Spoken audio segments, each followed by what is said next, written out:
بھلا کیا ہوں، کس مقصد کے لیے آیا ہوں؟ یہ جد و جہد، یہ صبح و شام آنا جانا، غرض و غایت کیا ہے، مقصود کیا ہے؟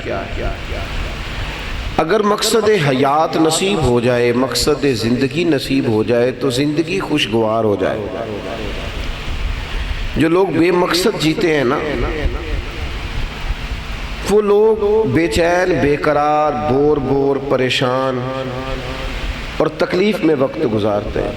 جو اچھے مقاصد کے تحت اپنی زندگی کو گزارتے ہیں، حسین ترجیحات اپنی زندگی میں طے کرتے ہیں اور پھر اپنے مقاصد کے حصول کے لیے مخلصانہ جد و جہد کرتے ہیں، یہ وہ لوگ ہوتے ہیں کہ جو اپنے آپ کو سکون میں محسوس کرتے ہیں اور انہیں محسوس ہوتا ہے کہ ان کا وجود کسی کام آ رہا ہے۔ آج ہم دیکھتے ہیں ایک بہت ڈھیر سارا طبقہ ہے جو بے مقصد سا وقت گزارتا ہے، بے ترتیب سی زندگی ہے، الجھے سے خیالات ہیں، ٹوٹتی بکھرتی سوچیں ہیں، چلنا ہے کہ نہیں، کرنا ہے کہ نہیں، یہ ٹھیک ہے کہ نہیں، اس کشمکش کے اندر وقت ضائع ہوتا ہے۔ اللہ تعالیٰ نے قرآن مجید میں فرمایا فَحَسِبْتُمْ أَنَّمَا خَلَقْنَاكُمْ عَبَثًا وَأَنَّكُمْ إِلَيْنَا لَا تُرْجَعُونَ۔ پیدا کرنے والا رب فرماتا ہے، کیا تم یہ گمان کرتے ہو کہ ہم نے تمہیں بیکار پیدا کر دیا ہے؟ اور کیا تم یہ گمان کرتے ہو کہ تمہیں لوٹ کر ہماری طرف آنا نہیں؟ بڑے حسین مقاصد کے تحت اللہ نے انسان کو پیدا کیا، اعلیٰ مقاصد کے تحت۔ انسان جب اپنے آپ کو بیکار کر لیتا ہے، ضائع کر لیتا ہے، ساری زندگی مہمل، بے معنی، بے مقصد کاموں میں گزار دیتا ہے، وہ اس طرح سفر کر رہا ہے کہ جیسے اس کا نتیجہ ہی کوئی نہیں۔ اسے تھوڑا سا ٹھہرنا چاہیے، غور کرنا چاہیے۔ قرآن مجید فرقان حمید نے کہا وَمَا خَلَقْتُ الْجِنَّ وَالْإِنسَ إِلَّا لِيَعْبُدُونَ۔ ہم نے تو جن اور انسان کو اپنی عبادت کے لیے پیدا کیا ہے۔ کیا معنی؟ ہم نے جنوں اور انسانوں کو اپنی معرفت کے لیے پیدا کیا ہے، معرفت کے لیے، وہ رب کو جانے، مقصد حیات کو پہچانے، بڑے مقاصد کے لیے جد و جہد شروع کریں، کوشش اور کاوش کریں۔ بس ٹھیک ہے جی، بنانے دے جو بناتا ہے، آپ اطمینان سے تشریف رکھیں، کوئی ایسا منع نہیں ہے۔ صرف ویڈیو بناتے پھر آپ ویڈیو ہی بناتے رہتے ہیں، بات نہیں سنتے، ورنہ ویڈیو بنانا منع نہیں ہے، آپ بنائیں پر توجہ بات ہے، خیر عطا فرمائے۔ آپ غور کریں گے کہ مقصد کے تحت با مقصد اپنے وقت کو گزارا جائے۔ اب ہمارے ہاں لوگ مقصد بھی طے کرتے ہیں تو کیا مقصد طے کر لیتے ہیں؟ دنیا کمانی ہے۔ وہ خدا کے بندے، تو وہ چیز کمانے کے لیے نکل کھڑا ہوا ہے جو کافر کے پاس بھی موجود ہے، مشرک کے پاس بھی موجود ہے، ہندو سکھ عیسائی کے پاس بھی موجود ہے، اس کے پیچھے تو بھاگنے لگا ہے۔ دنیا ضرورت ہے، ضرورت کے تحت ٹھیک ہے، لیکن اس کو مقصد حیات سمجھ لینا۔ جن لوگوں نے مقصد بنایا تھا نا میں نے شہرت حاصل کرنی ہے، ان کی جب شہرت ہو گئی نا، پھر انہیں سمجھ آئی کہ یہ میری شہرت نے تو میرے بہت سارے کام پیچھے کر دیے۔ وہ جن لوگوں کا خیال تھا نا میں نے دنیا میں دولت مند ہونا ہے، دولت مند ہو گئے تو انہیں پتا چلا کہ دولت ہی ہوتی ہے، کوئی سکون والی چیز نہیں ہوتی۔ جن لوگوں نے اقتدار حاصل کرنا مقصد بنایا تھا انہیں اقتدار مل گیا، بعد میں انہیں احساس ہوا کہ یار یہ جو اقتدار ہم نے حاصل کیا ہے، منصب حاصل کیا ہے، یہ تو کوئی مقصد نہیں تھا، کیا ہم نے اس سے اخذ کیا؟ پہلے اقتدار کی کوشش رہی، جب حاصل ہو گیا پھر اسے پکا کرنے کی جدوجہد شروع ہو گئی، پھر سازشوں کا نتیجہ کیا نکلا؟ بڑے مقاصد جن لوگوں کے ہیں وہ دنیا داری کے پیچھے، او یار روزی کا وعدہ تو رب کریم نے فرمایا ہے، وہ عطا کرتا ہے، اور اگر دنیا کسی کو مل بھی جائے، مال دولت نام شہرت، ہٹو بچو بلے بلے، یہ محلات، یہ بنگلے، وہ جائیدادیں، وہ زمینیں، وہ بڑا کچھ اگر مل بھی جائے تو صحیح مسلم میں حدیث ہے، نبی پاک علیہ السلام نے اپنی امت کو سمجھایا، حضور فرمانے لگے میں تمہیں بتاؤں دنیا اور آخرت کی مثال کیا ہے؟ یا رسول اللہ بتائیے، تو محبوب فرمانے لگے دریا بہ رہا ہو نا تو جو آدمی اس میں انگلی ڈبوئے نا، انگلی دریا میں، تو فرمایا جتنا پانی اس کی انگلی کو لگتا ہے یہ دنیا ہے، اور جو باقی سارا دریا بچ گیا ہے یہ آخرت کی زندگی ہے۔ اگر کسی کو کل دنیا مل بھی گئی تو میرے عزیزوں اتنی ہے جتنی انگلی پہ پانی لگا، کتنا کو پانی انگلی پہ لگا رہتا ہے۔ ہم نہ بے مقصد بے معنی ٹائم کا ضیاع ہے، صبح و شام تبصرے ہیں، سیاسی گفتگو ہے، ادھر ادھر کی باتیں ہیں، صبح اچھا عجیب فلسفہ لوگوں نے اختیار کر لیا ہے، جو وقت جاگنے کا ہے اس ٹائم سوتے ہیں، جو سونے کا ہے اس ٹائم جاگتے ہیں۔ اپنے لمحات کو عجیب سے رنگ میں لوگوں نے رنگ لیا ہے۔ مقصد حیات اپنی زندگی میں پیدا کریں۔ آپ ان لوگوں کو دیکھیں جنہوں نے با مقصد زندگی گزاری، انہوں نے پھر جد و جہد کی۔ ضروری نہیں ہوتا آپ منزل تک بھی پہنچیں، آپ کوئی ہمت تو کریں، کوئی کوشش تو کریں، کوئی آپ کوئی بڑے مقاصد تو پیدا کریں زندگی میں۔ حضرت علی المرتضیٰ شیر خدا مولا کائنات کرم اللہ تعالی وجہہ الکریم، چھوٹی سی عمر تھی، 8 سال 9 سال یا 13 سال، جب حضور نے سب رشتہ داروں کو اکٹھا کر کے کہا تھا میں اللہ کا رسول ہوں، میرے ساتھ کون چلے گا؟ تو وہ جو کل تک کہتے تھے نا آپ سچے بڑھے ہیں، آپ امین بڑھے ہیں، بہت سارے لوگ کہتے ہیں بندہ اچھا ہے پر ساتھ چلنے کو تیار نہیں ہوتے۔ وہ جو کہتے تھے نا صادق بڑے ہیں امین بڑے ہیں، انہوں نے بھی کہا ساتھ نہیں چل سکتے۔ حضور نے فرمایا کون میری مدد کرے گا دین کے کام میں، کون میری حفاظت کرے گا اگر کفر آ جاتا ہے؟ کوئی نہ اٹھا۔ تو مولا علی شیر خدا کھجور کھا رہے تھے، پیچھے سے اٹھ کے کھڑے ہو گئے اور اپنے دونوں بازو کھڑے کر کے کہا یا رسول اللہ میں دین کا مددگار بھی بنوں گا اور ہر معاملے میں آپ کا محافظ بھی بنوں گا۔ اپنی زندگی میں ایک مقصد بنا لیا کہ میں نے رسول اللہ کے دین کی مدد کرنی ہے، میں نے اپنا حصہ ڈالنا ہے خدمت دین میں، میں نے ہر مقام پر محبوب کی حفاظت۔ حضرت علی نے ایک مقصد بنا لیا۔ پھر آپ دیکھ لیں بدر میں بھی وہ سب سے آگے ہیں، توجہ میری بات پہ رکھیں یار، میں گفتگو کر رہا ہوں آپ سے۔ بدر میں بھی آگے، احد میں بھی آگے، خیبر میں بھی آگے، دیواریں ہلتی رہتی ہیں اور در کانپ جاتا ہے، علی کا نام سن کے اب بھی خیبر کانپ جاتا ہے۔ اور جس دن 63 سال کی عمر مبارک میں کوفے کی جامع مسجد میں انہیں خنجر لگا ہے نا،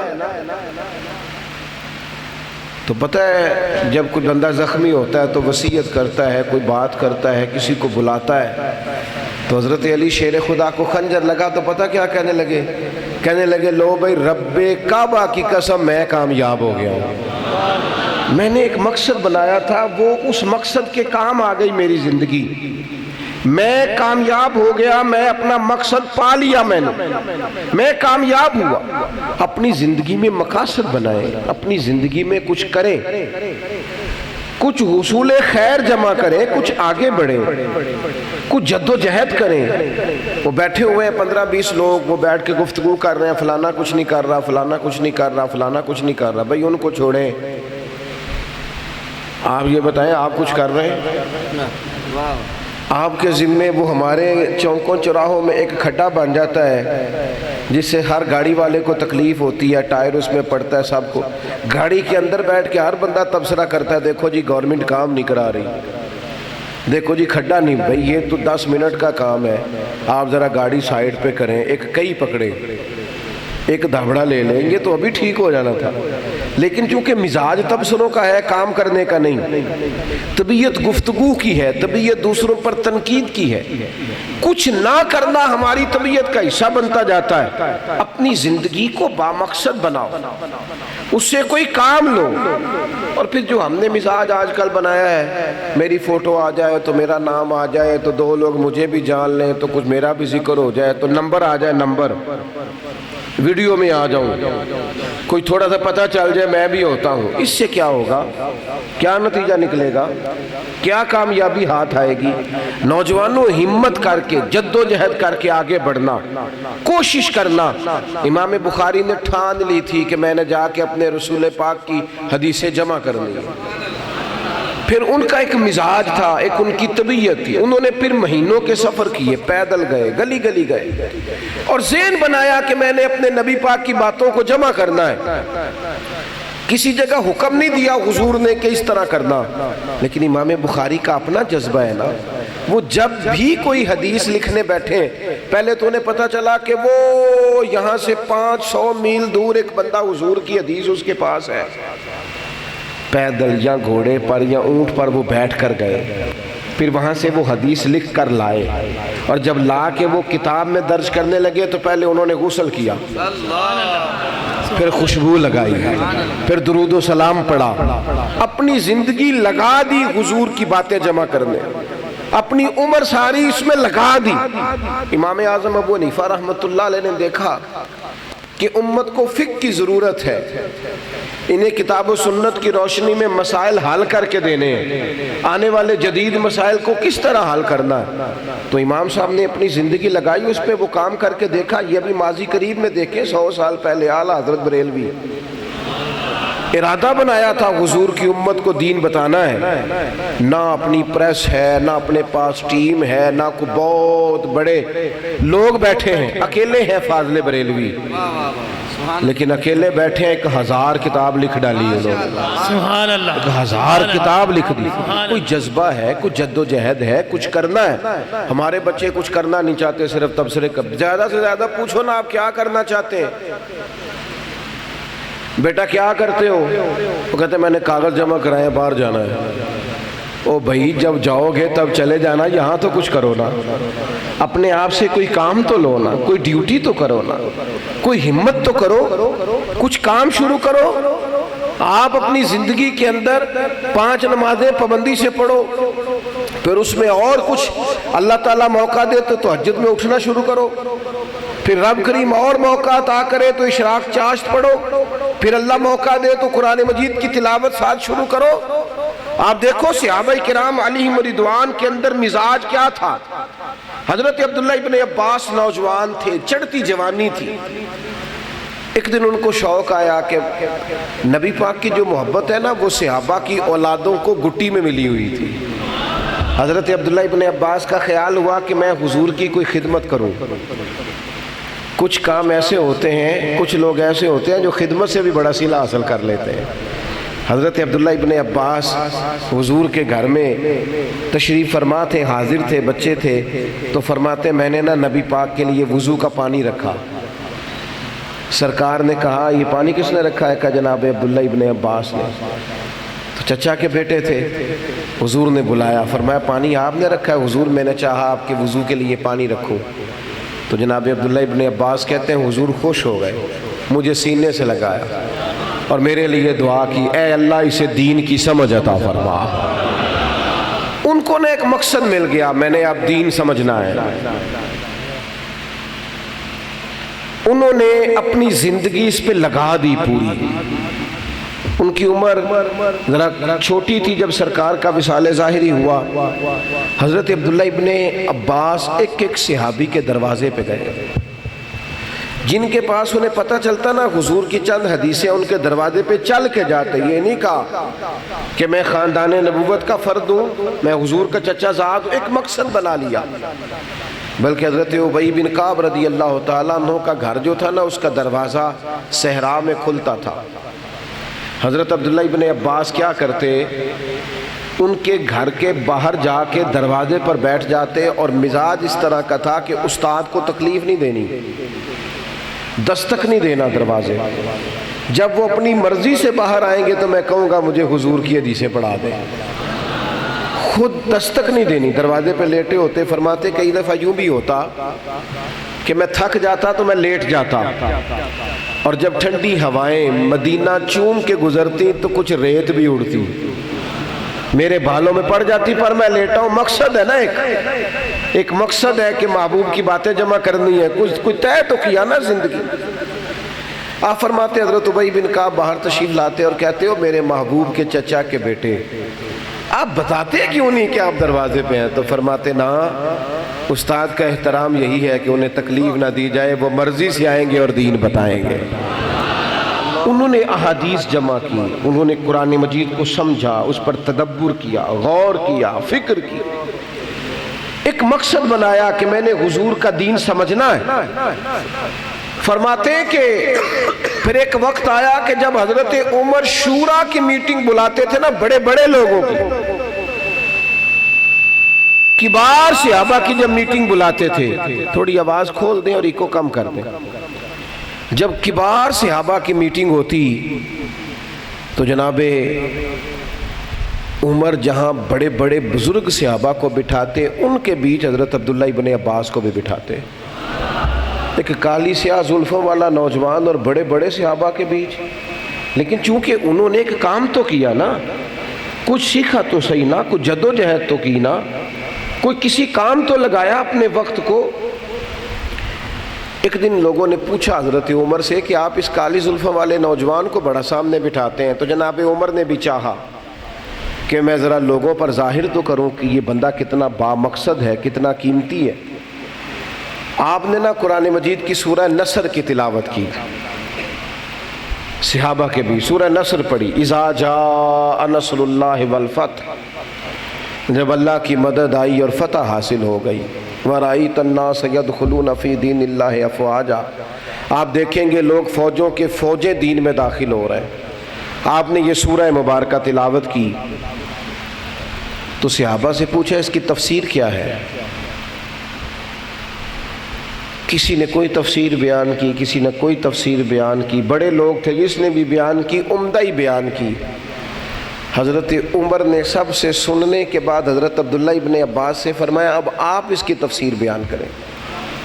اللہ کی مدد آ گئی، فتح حاصل ہو گئی، لوگ جوک در جوک دین میں آنے لگے، فوجوں کی فوجیں۔ اب آپ اپنے رب فسبح بحمد ربک واستغفر، اب آپ اپنے رب کی تسبیح پڑھیں، استغفار کریں، حمد کریں اس کے لیے۔ اے عبداللہ ابن عباس اب آپ اس کی تفسیر بیان کریں۔ تو حضرت عبداللہ ابن عباس بات کرنے سے پہلے ہی رو پڑے، آنسو نکل آئے، لوگ اور متوجہ ہوئے، رو کیوں رہے؟ تو حضرت عبداللہ ابن عباس فرمانے لگے یہ سورہ مبارکہ نبی پاک علیہ السلام کے وصال کی طرف اشارہ کرتی ہے، یہ سورہ بتاتی ہے کہ اب حضور کا وصال ہو جائے گا، چونکہ مدد آ گئی، فتح حاصل ہو گئی، لوگ فوجوں کی فوجیں دین میں آنے لگے، تو جس کام کے لیے محبوب تشریف لائے وہ کام تو مکمل ہو گیا۔ اب حضور پردہ کریں گے، اب رب کی بارگاہ میں جائیں گے، تسبیح و تہلیل ہوگی۔ یہ سورہ حضور کے وصال کی، بامقصد لوگ تھے نا، انہوں نے کسی چیز میں غوطہ زنی کی تھی، معرفت کے موتی چنے تھے، اپنے وقت کو کسی کام لگایا تھا۔ اب تفسیر تو سبھی نے بیان کی، لیکن جب یہ تفسیر سنی تو جتنے بیٹھے تھے سارے رو پڑے، درد بن کے آنسو چھلک پڑے۔ حضرت عبداللہ ابن عباس کے معرفت قرآن مجید کو سمجھ کر وہ لوگ حیران ہو گئے کہ اتنی سمجھ بوجھ اللہ نے انہیں عطا کی۔ میری ملت کے جوانوں، کیوں ہم لا یعنی اور بے مقصد باتوں میں وقت ضائع کریں؟ کیوں سارا دن اپنا ٹائم موبائل کی اسکرین کو دے دیں؟ کیوں سارا دن اپنی ہی تصویر دیکھ دیکھ کے خوش ہوتے رہیں؟ کیوں زندگی کے قیمتی لمحات جو ایک بار ملی ہے دوبارہ نہیں ملے گی اسے ضائع کر دیں؟ کیوں نہ سجدوں کا ذوق ہو، کیوں نہ عبادتوں کی لذت ہو، کیوں نہ ہمارے ہاتھ میں تسبیح ہو اور مدینے والے پہ درود و سلام ہو، کیوں نہ تلاوت قرآن مجید ہو، کیوں نہ حضور کے عشق کی بات ہو، کیوں نہ کسی غریب کی مدد کے لیے جد و جہد ہو، کیوں نہ ہم اللہ کے گھر مسجد کی صفائی ستھرائی تعمیر تزئین و آرائش میں مصروف ہوں، کیوں نہ ہم حضور کی حدیثیں پڑھیں، کیوں نہ ہم ملت کی خدمت کے لیے نکلیں، کیوں نہ ہم غریبوں کی اشک شوئی کریں۔ اقبال نے اپنے بیٹے سے کہا تھا کہ دیار عشق میں اپنا مقام پیدا کر، نیا زمانہ نئے صبح و شام پیدا کر، اور میرا طریق امیری نہیں فقیری ہے، خودی نہ بیچ غریبی میں نام پیدا کر۔ ہمت کریں، جد و جہد کریں، کوشش کریں، وقت ضائع نہ کریں، زندگی تیزی سے گزر رہی اور جلدی کریں، جلدی۔ حضور نے ہمیں کہا تھا جلدی جلدی نیک عمل کر لینا، جلدی، ایسا نہ ہو کہ صحت ہے تو بیماری نہ آ جائے، یہ نہ ہو کہ فرصت ہے مصروفیت نہ آ جائے، یہ نہ ہو کہ جوانی ہے تو بڑھاپا نہ آ جائے، یہ نہ ہو کہ زندگی ہے تو موت نہ آ جائے۔ جلدی جلدی سے نیک اعمال کرو، اپنے معاملات کو سمیٹو، اپنے وقت کو مصروف کرو۔ آپ یقین کریں جن لوگوں نے کام کیا ہے نا انہوں نے بحثیں نہیں کی، جنہوں نے کام کیا ہے نا انہوں نے زیادہ ادھر ادھر نہیں دیکھا، ان کی توجہ زیادہ خبروں پہ نہیں تھی، وہ تو کام کر رہے تھے، وہ کام کر کے چلے بھی گئے اور خبریں سنانے والے خبریں ہی سنا رہے ہیں، ڈیوٹیاں کرنے والے۔ اور یہ بھی ضروری نہیں کہ ہمارے کرنے سے انقلاب ہی آ جائے گا، مؤذن کے ذمے یہ ہے کہ وہ وقت پہ اٹھ کے اذان پڑھے، وہ اذان دے دے، وہ اذان سنا دے، اللہ لوگوں کو نماز کی توفیق بھی عطا فرما ہی دے گا۔ لیکن ہمت تو کریں، اذان تو پڑھیں، کوشش تو کریں، لیکن ہم جد و جہد ہی نہیں کرتے۔ ہمارا مزاج ہی جس بندے سے پوچھو تبصرے کرتا ہے، وہ کہتا ہے فلاں کی وجہ سے میں ناکام ہو گیا، فلاں بندے کی۔ میں اکثر کہتا ہوں یہ تو بزدلوں والا کام ہے، اپنی غلطیاں دوسروں پہ ڈالنا، میں فلانے کی وجہ سے ناکام ہوئی، تو بزدلوں والا کام ہے۔ زندگی کے اندر آپ کہاں تھے؟ آپ کو ساری سوجھ بوجھ ہے، جہاں جہاں بھی ہم ناکام ہوتے ہماری اپنی غلطیاں ہوتی ہیں، ہم وقت کو ضائع کرتے، ہم توجہ نہیں دیتے، ہم ٹائم نہیں دیتے۔ ہمارے استاد صاحب نا، ہمارے کالج کے ایک ٹیچر تھے، وہ ہمیں ایک دن سمجھانے لگے، کہنے لگے یار کچھ کلاس فیلو دیر سے آئے تو وہ کہنے لگے یار تم پڑھے لکھے اور ٹائم کی پابندی نہیں کرتے۔ کہنے لگے میرے والد ان پڑھ ہیں، تمہیں تو تعلیم کی فکر ہے نا، تم نے تو علم کی بات کرنی ہے نا، علم کی فکر ہے تمہیں، سمجھنے کی تمہاری شعوری زندگی ہے۔ کہتے ہیں میرے ابا جی نے 2 بھینسیں رکھی ہوئی ہیں، انہیں 2 بھینسوں کی فکر ہے۔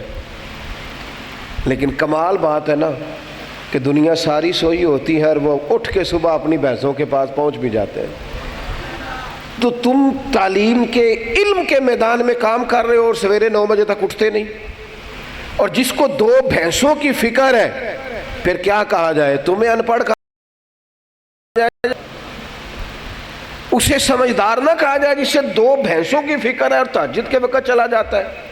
وہ کہتا ہے میں نے دیکھنا ہے کہ سردیوں میں کہیں زیادہ ٹھنڈی جگہ تو نہیں، پانی تو نہیں کھڑا، صفائی کی ضرورت تو نہیں۔ اپنے کام پر توجہ دے یار، کچھ کر جائیں زندگی میں، ورنہ یہ مت سمجھے کہ دنیا آپ کو یاد رکھے گی۔ لوگ نام نہیں یاد رکھتے، لوگ کام یاد رکھتے ہیں۔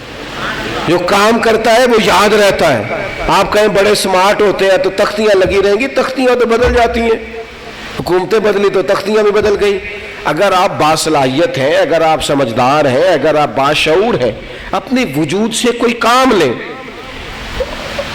ملا رومی رحمۃ اللہ علیہ فرماتے ہیں کہ ایک علاقے کے اندر نا ایک بیماری بار بار پھیلتی تھی، کوئی وبا تھی، تو حکیموں طبیبوں سے بات ہوتی کہ اس کا علاج کیا ہے، تو وہ ایک جڑی بوٹی بتاتے ہیں۔ تو وہ جڑی بوٹی تھی، 4 پہاڑیاں تھی بہت اونچی، ان پہاڑیوں کے اوپر وہ جڑی بوٹی تھی۔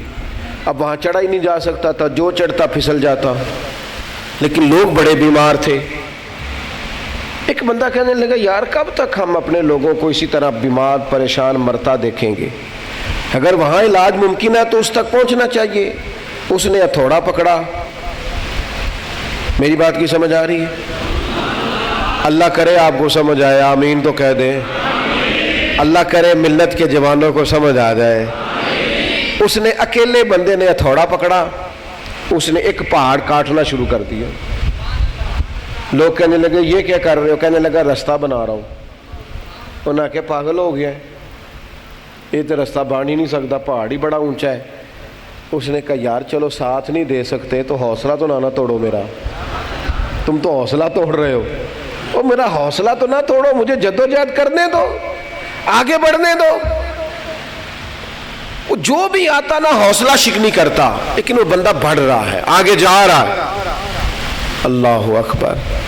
اس نے ایک پہاڑ کاٹا، سیڑھیاں بنائی تو سالوں لگ گئے، سالوں۔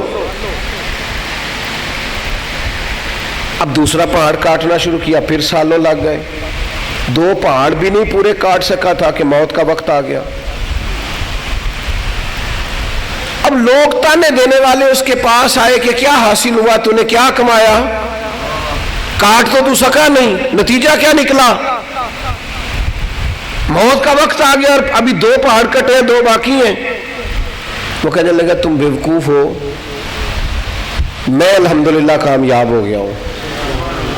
انہوں نے کہا تو کیسے کامیاب ہوا ہے؟ وہ کہنے لگا میں نے آدھا سفر تو آسان کر دیا کہ نہیں،